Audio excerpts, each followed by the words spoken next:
Hi guys, how you doing? My name is Crystal. Welcome to my YouTube channel. Welcome old subscribers, welcome new. If you like my videos, please press the like button. Please do subscribe. Alexa, what's the time please? The time is 9:05 a.m. Alexa, what's the date today? Today is Tuesday the 10th of January. Alexa, what's the weather like? Currently, in Rochester it's 6 degrees Celsius with showers. Today, you can expect rainy weather, with a high of 12 degrees and a low of 6 degrees. Alexa, can you tell me a joke? Have you heard the one about the bad pole vaulter? It never goes over very well. Alexa, can you give me a healthy tip? I don't know that one. Alexa, can you give me a healthy tip for the day? Sorry, I'm not sure. Okay, I've got two Alexas on. I've got an Alexa show here, as well as an Echo Dot. Come in handy because you can put one in the bedroom and listen to music, one in the living room, watch YouTube videos, whatever. Normally I get a tip every morning, but she's not. I've just plugged her in, so she's just getting ready to work properly. So guys, I've woken up this morning, taking it easy, I'm relaxing. I went to bed about 12 midnight. I couldn't seem to settle down to go to sleep. I felt a bit hyperactive. Also it gave that half pounder was a lot to digest. 2 burgers in a bun with some cheese on top, a couple of onion rings and chips. I haven't heard from my mum yet this morning. She hasn't rung. I talked to my mum for about 20 minutes on the field and coming home because I had some trouble on the field last night. So I talked to my mum because it helps to know that there is someone there when you're feeling a bit anxious. Last night I came in, I told you I'd watched a film called Bernie. I watched the end of that. I put the television on and I just flipped through channels like you do, and I just then went to bed. So I've got up this morning and I feel okay. I'm taking it easy, I'm relaxing. I don't plan to do anything today. The weather is wet and the rain's coming down quite heavy. I will take Max out for his walk, but probably not for long because he's a small chihuahua and I don't want to unnecessarily get him soaking wet and cold. So, it's gone back to the weather being rainy. So I'm not going to take the camera, I'm just going to look out the window. The balcony's wet, rain's coming down, road's wet. And life goes on. I mean, the same things every day. That's what life is, isn't it? The same things every day. And it probably does sound boring to some people. But some people like to be safe, and not do reckless things. I was very pleased with my leggings from eBay and my lovely top. I actually thought it was a sweatshirt. It wasn't. It was like very, very thin, like jumper type top. Yeah, I feel sorry for my mum. I know she would like a bit more company. She was talking about Sue and how it was Sue's 74th birthday and Sue was taken out for dinner. You see, what my dad did was he isolated my mum from other people, and we're going into the realms of domestic violence again. So my dad used to hit my mum and control her and use her like a slave.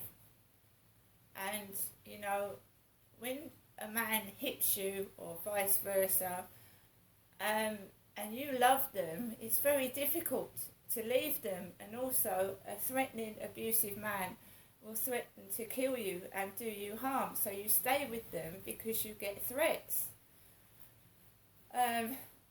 So my mum he wouldn't let my mum see her own family, and I know that for a cert, because when I was a girl, I don't think I ever saw my grandma on my mother's side about once or twice in years.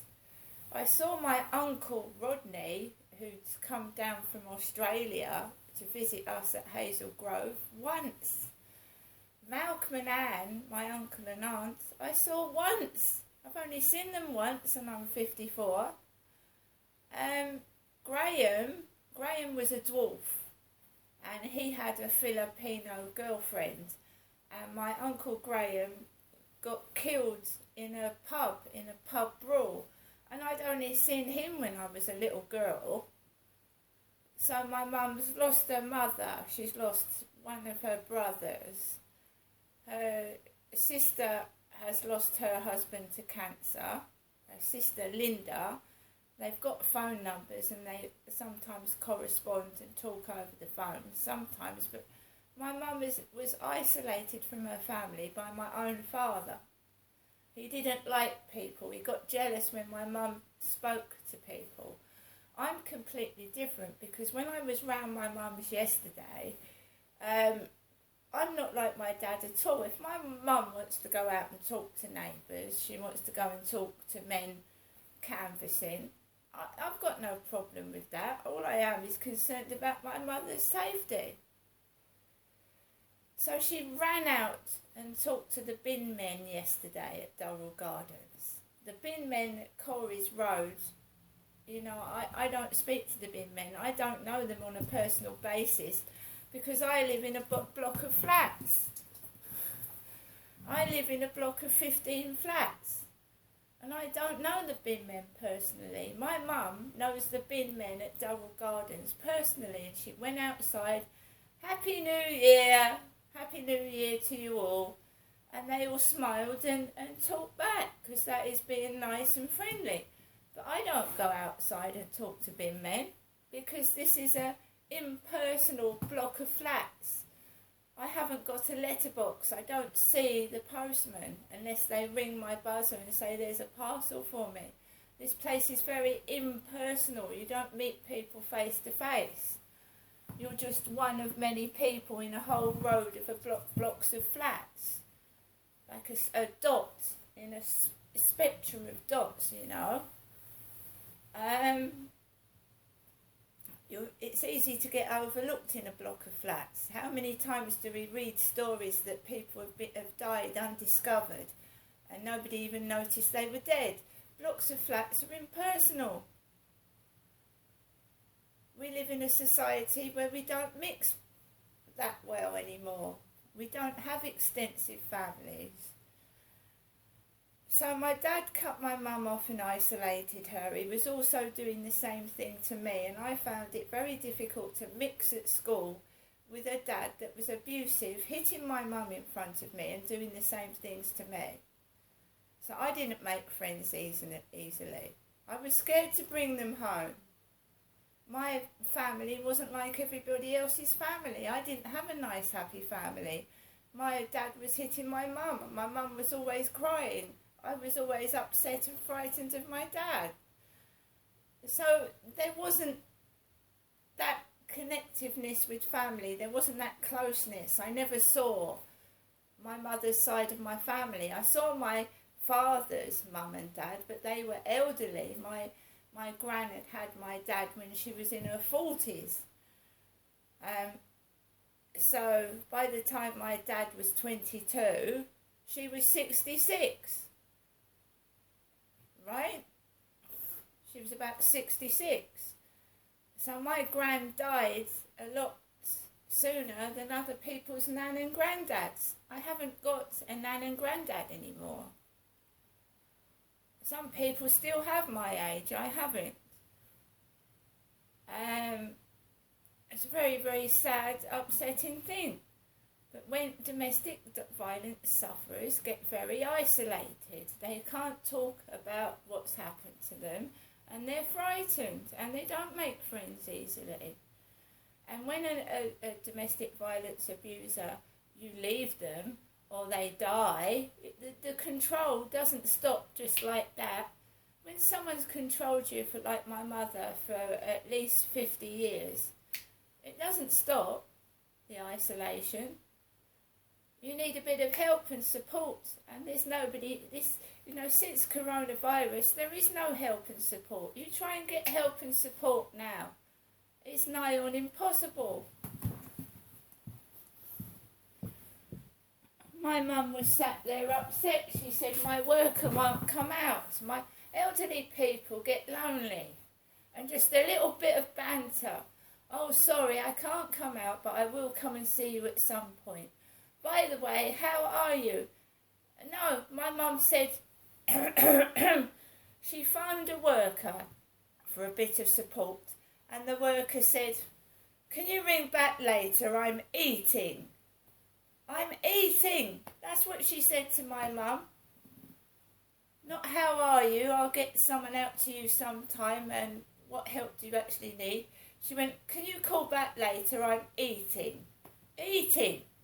To my mum, who's suffering from chronic arthritis, and she gets frightened alone in her flat. And that's what a worker said to my mother. Call back later, I'm eating. My mum is older than me, she's 76 and she's struggling along. I'm 54 and I don't think I'll ever have another relationship again. Never. And this is the legacy of domestic violence and child sex abuse that I suffered as a child. This is the legacy of it. It needs to be stopped. It needs to be... Schools need to be aware of it more and help kids.